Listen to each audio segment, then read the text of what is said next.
what I do see is a lot of Labour supporters that used to support Labour now moving away from Labour because of the kind of appalling extremism, anti-Semitism of the Labour Party. So I'm not in the slightest bit troubled by what he was doing there. I hope he witnesses that for himself.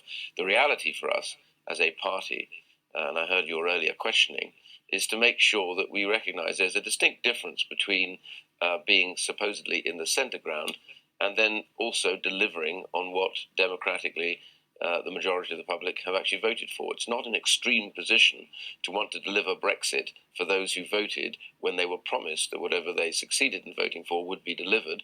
And then there's all the domestic stuff. And I'm absolutely over the moon this morning because I have campaigned for 20 years to get extra money brought into the hospital, my local hospital, to have a rebuild.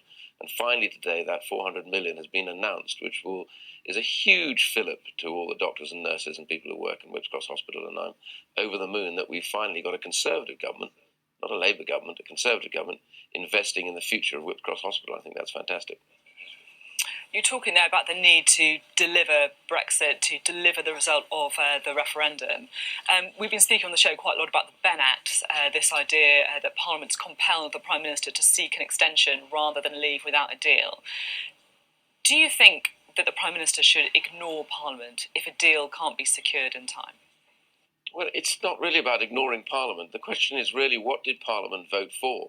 First of all, this supposed Surrender Act, which people refer to sometimes as the Ben Act, is a mess. It's a complete shambles. It had an amendment made to it. We don't know for certain whether that amendment makes it absolute, that they have to write on the basis of the amendment or on the basis of the original text. There's also the other question, which is really, why does a European Union administration, why would they want to force some kind of extension on a clearly unwilling government that does not want to have that extension? So there's an awful lot of debate and discussion to be had, but Boris Johnson's quite within his rights, absolutely, to say, personal to himself, he will not sign such an act. And I frankly wouldn't do it myself either. And we've gone through a period where really there's a lot of pompous nonsense being taught by people about parliamentary sovereignty. The people are sovereign and they give their sovereign authority to Parliament, who exercise it. But when they've made a decision like they've made, and then they've got MPs and all parties conniving to stop them, that's hardly the centre ground. That is the extreme. And I think of those who are blocking Brexit now as extremists, not centre ground people. The centre ground of British politics is to deliver on what people voted for, and that is what Boris Johnson is determined to do, and no Surrender Act should stop us. I mean, you're talking about that it's not the centre ground to try and stop Brexit from happening, but I guess what some of the people expelled from the party whip would argue is that people have different views on Brexit. That shouldn't mean that they can't be in the broad tent of the Conservative Party. Philip Hammond, for example, telling the Times yesterday that the party is unrecognisable to him. In its place is an ideological puritanism that brooks no dissent. I mean, that's what's happening, is it? No, it's pompous claptrap. Honestly, all political parties, I've been in now 27 years and I've rebelled against my own government.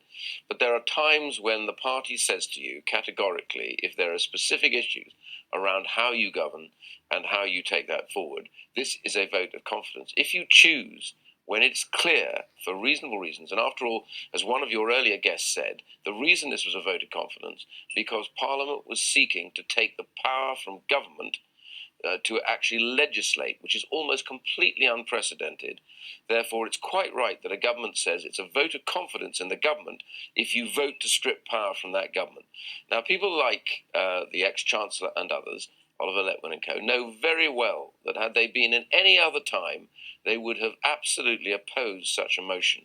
And so the very fact is that they chose to do that was actually to vote against their party's very strong wishes. And so they knew what they were doing.